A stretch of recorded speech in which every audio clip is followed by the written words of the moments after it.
Alors bonjour, je suis Antoine Péchuzal, président de la société Parc et Sport, entreprise du paysage basée à Chassieux dans l'Est lyonnais.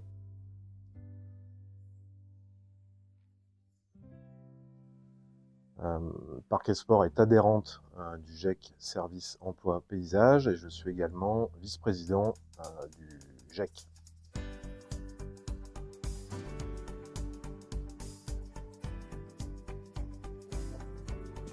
Alors, Parc et Sport travaille avec le GEC depuis sa création, depuis que le GEC est né il y a un peu plus de 20 ans.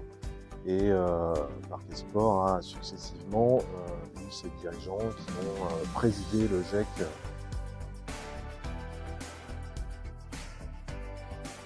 Les principales raisons à l'origine étaient une réponse aux clauses sociales développées dans le cadre des marchés publics et pouvoir répondre efficacement à ces clauses sociales d'insertion. Ça, c'est la raison originelle.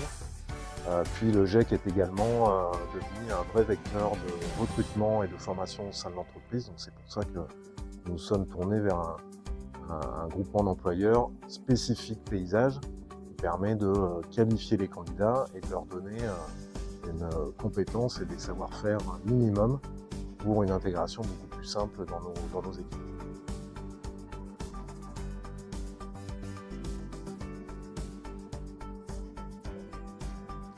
Alors les bénéfices concrets qu'on trouve à travailler avec le GEC, c'est que nous avons effectivement des candidats qui sont déjà formés à nos métiers du paysage, à une formation de base au minimum.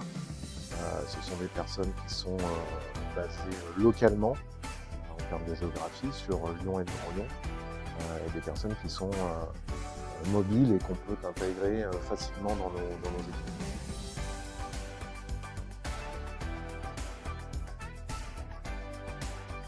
La création, Parc et Sport a intégré environ une centaine de salariés du GEC. On a intégré et formé.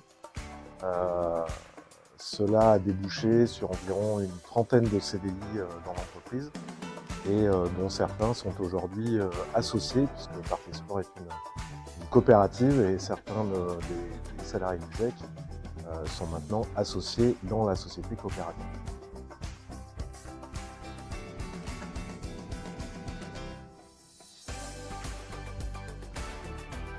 Alors une anecdote avec le GEC, elle est très personnelle puisque à la suite de mes études générales, j'ai commencé ma carrière dans le monde du paysage et mes premières fiches de paye étaient celles du GEC. À l'époque, il était donc sur Vaux-en-Velin, donc voilà, un petit attachement particulier au GEC et à son histoire.